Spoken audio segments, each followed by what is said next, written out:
Ugledni nemški novinar Ralph Giordano je napisal knjigo z naslovom Izrael za Božjo voljo Izrael. V njej opisuje pričevanja tegob Palestincev in Izraelcev in skuša dati uravnoteženo oceno.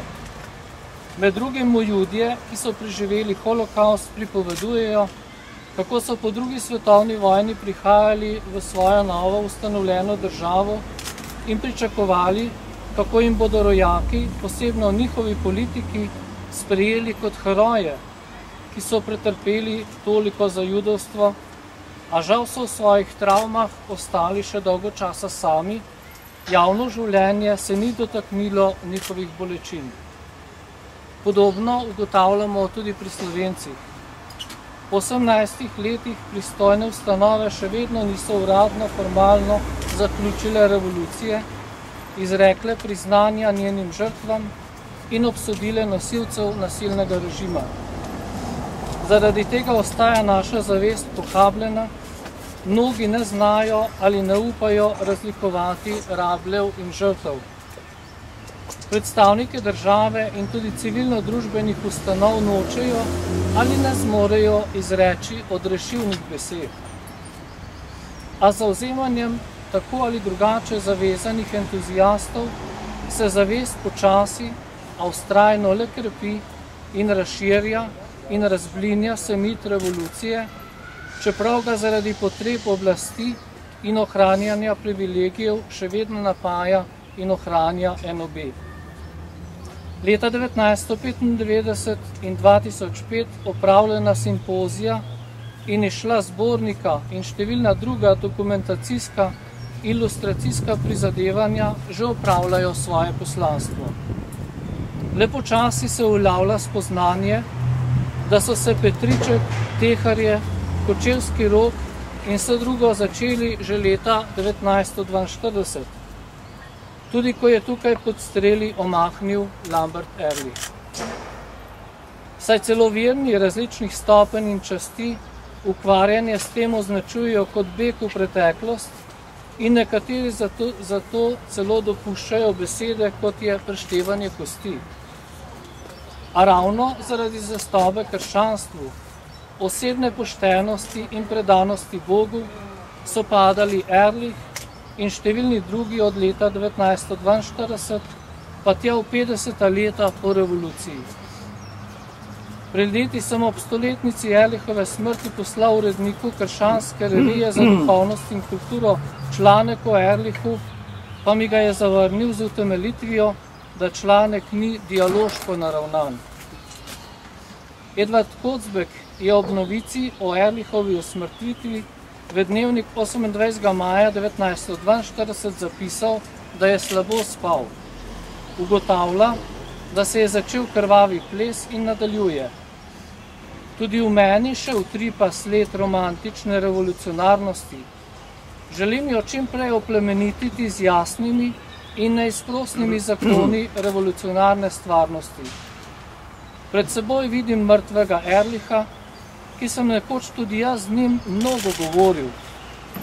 Kljub njegovi vedno hitrejši poti v slovenski fašizem, bi zanimivi mož živel, ko bi nam fašizem ne bi vsilil neizprosne alternative ali življenje ali smrt. Dialog se začne z neomajno zvestobo resnici. Zaradi te zvestobe in sposobnosti organizirati upor slovenskega naroda proti fašizmu, ne zaradi fašizma, kot so se izmislili naročniki njegovega umora, je razgledani kristjan in slovenec, vizionar in duhovnik Ehrlich moral v smrt.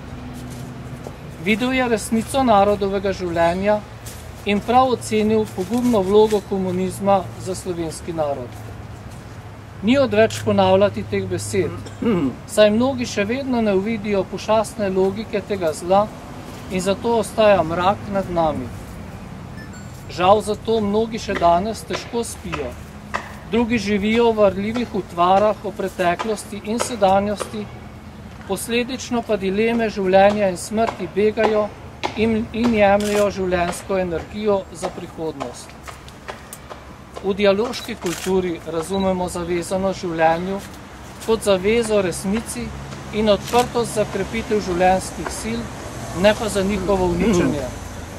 To je bilo krščansko vodilo Lamberta Ehrlicha, zato se je uprl nasilju in revoluciji in moral upor plačati tudi svoje življenje.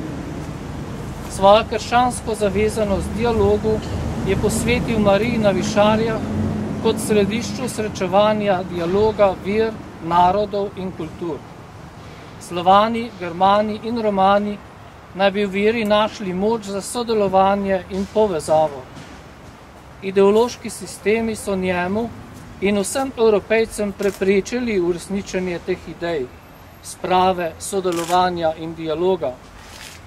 Evropa pa je zdaj utemeljena na teh Ehrlichovih načelih.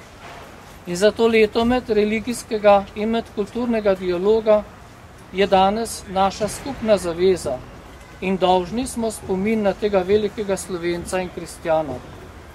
Še posebej verni smo dolžni zastaviti svoje življenja za resnico v nas, med nami, v narodu in med narodi. On je umrl za spravo in pomirjenje, da bi prihodnji rodovi uresničili to poslanstvo. Smo Slovenci različnih nazorov danes res dozoreli za tak dialog kot temelj prihodne Evrope? Le v zavezanosti resnici, pravičnosti in dialogu med nami bomo prispevali k prihodnosti, za katero se je zavzemal Ehrlich. Smo si pripravljeni reči resnico o sebi, o narodu, o naši preteklosti in sedanjosti? Od tega je odvisno, kakšno prihodnost bomo gradili mladim, za katere se je tako dejavno zavzemal Ehrlich.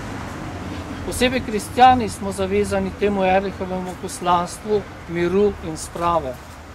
Dosegli jo bomo takrat, ko se bomo vsaj kristjani dostojno poklonili Ehrlichovemu spominu in sprejeli njegovo vodilo zavezanosti resnici v nas in med nami.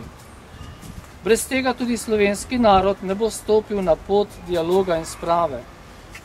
Teološka fakulteta Univerze v Ljubljani je na pobudo Ehrlichovih učencev ob 60-letnici umora postavila spomenik Lambertu Ehrlichu v aleji profesorjev, zaenkrat prvemu in edinemu in verjetno najbolj zasluženemu svojemu profesorju, saj je bil mučenec resnice in pravice.